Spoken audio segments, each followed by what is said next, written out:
Maintenant, vous savez comment associer un vernis semi-permanent mat avec un effet sucre. Vous voyez, c'est hyper simple à faire.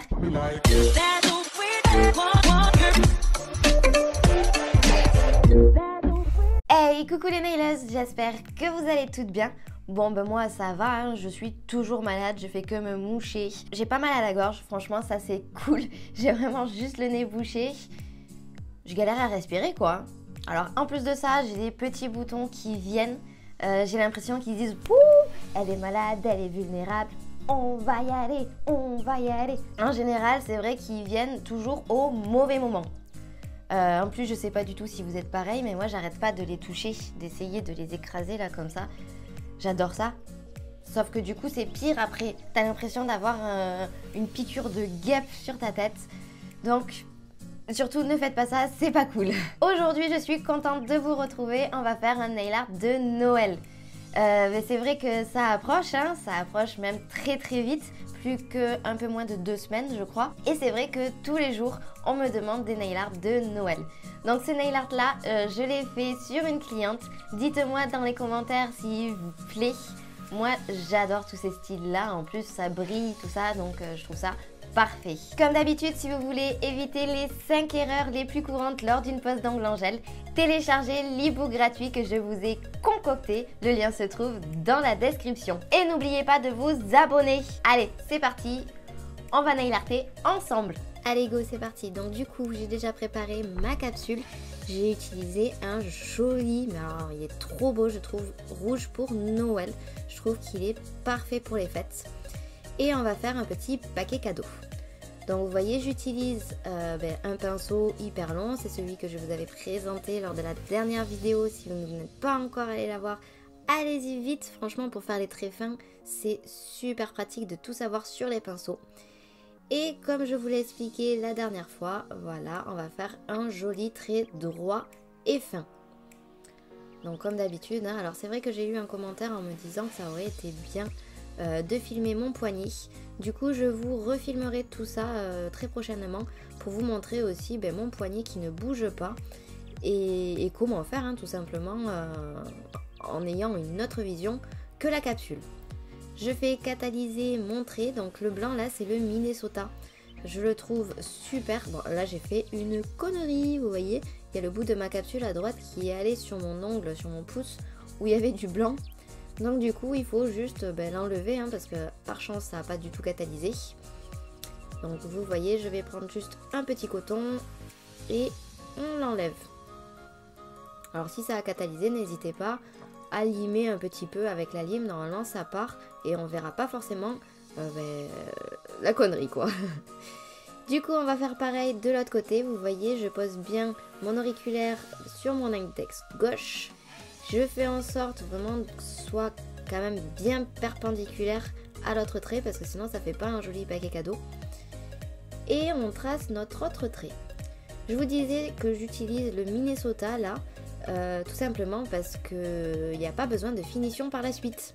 Donc du coup vous pouvez très bien l'utiliser sur du mat sans rajouter une fine couche de finition mais que sur le trait parce que c'est vraiment très compliqué à chaque fois. Ça bave ou on en met un petit peu trop ou pas assez, donc on va en remettre. C'est toujours un peu la galère, donc c'est vrai que c'est super pratique d'avoir quelques couleurs comme ça, surtout les basiques, le noir, le blanc, pourquoi pas le rouge ou des trucs comme ça.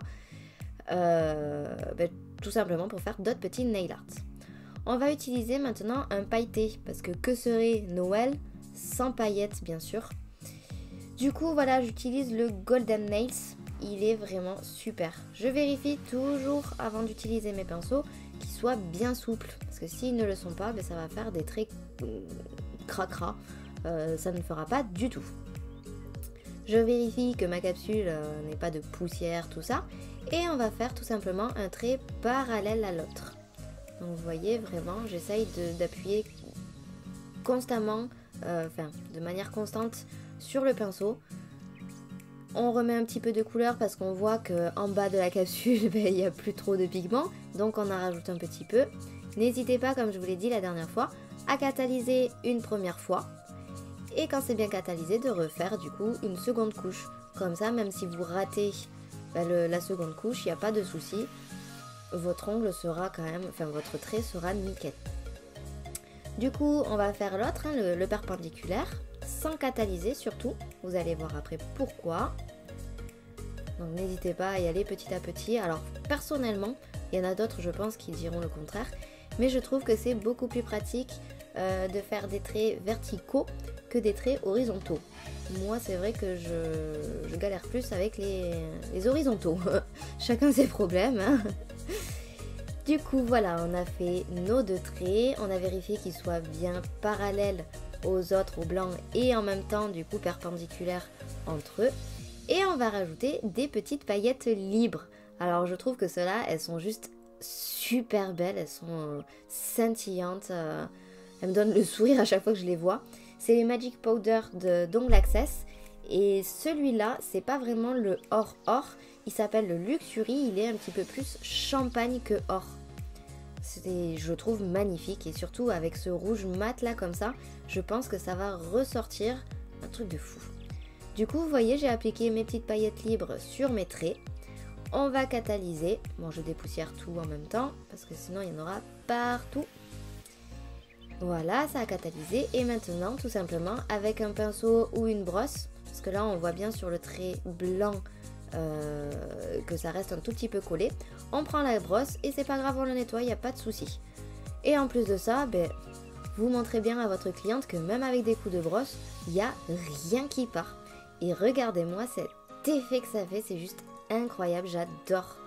Je l'utilise énormément sur du mat, je trouve que ça ressort encore plus. Du coup, notre paquet cadeau n'est pas fini, on va prendre un pinceau un petit peu plus court et on va faire les nœuds, le nœud tout simplement. Vous voyez, donc je fais d'abord les boucles, donc à droite et à gauche. Alors vous le mettez où vous voulez, hein, bien sûr, moi je les ai mis là. Mais si vous voulez le faire autrement, n'hésitez surtout pas. Ce qui est cool avec les nail art justement, c'est qu'on peut faire vraiment comme on veut. Ça sort de notre tête. Et c'est vous qui choisissez tout. Enfin, vous et votre cliente bien sûr, hein, parce que si elle ne le veut pas à cet endroit-là, elle le veut pas quoi. Il faudra le faire ailleurs.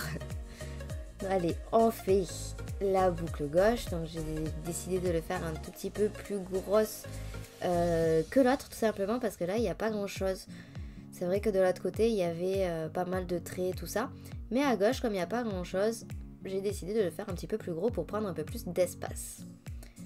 On va faire les traits un petit peu en bas. Voilà. Hop, bien courbé, que ce soit un joli paquet cadeau et qu'on ait envie de l'ouvrir. Voilà, nickel. Et pareil, hein, on va mettre nos petites paillettes libres, les Magic Powder, pour bien que ça s'accroche. Voilà. Alors je trouve ces petits pots là hyper pratiques parce que du coup le plastique est souple et vous n'avez qu'à appuyer pour faire tomber les paillettes. Et voilà, c'est tout. Ensuite, bon alors, moi c'est vrai que là j'en ai énormément en stock, donc j'y fais pas forcément attention. Mais vous pouvez aussi le récupérer, prendre un petit pot juste en dessous et récupérer toutes les paillettes pour les remettre à l'intérieur. Comme ça, pas de gaspillage. Voilà, donc tout à l'heure, hein, le même procédé. On va vraiment enlever toutes les paillettes qui ne sont pas accrochées à notre gel de couleur. Et voici notre paquet cadeau. Dites-moi ce que vous en pensez, honnêtement, j'adore. J'espère que cette vidéo vous a plu. Si c'est le cas, comme d'habitude, likez-la et partagez-la ou commentez. Enfin, dans tous les cas, faites quelque chose. Ça fait monter la chaîne dans le référencement et du coup, on sera de plus en plus nombreuses sur cette chaîne. Maintenant, vous savez comment associer un vernis semi-permanent mat avec un effet sucre. Vous voyez, c'est hyper simple à faire et ça fait un effet de fou. Dites-moi vous dans les commentaires si vous, justement, vous aimez jouer avec les effets brillants, pailletés, mat, tout ça. On peut faire des trucs de malade avec tous ces produits. Moi, je suis fan. Et on se retrouve mercredi à 17 h pour vous donner une astuce de fou quand on s'est cassé un ongle. Aïe aïe aïe, en général, ça fait mal, mais ne vous inquiétez pas, on peut réparer ça hyper facilement. Bisous bisous.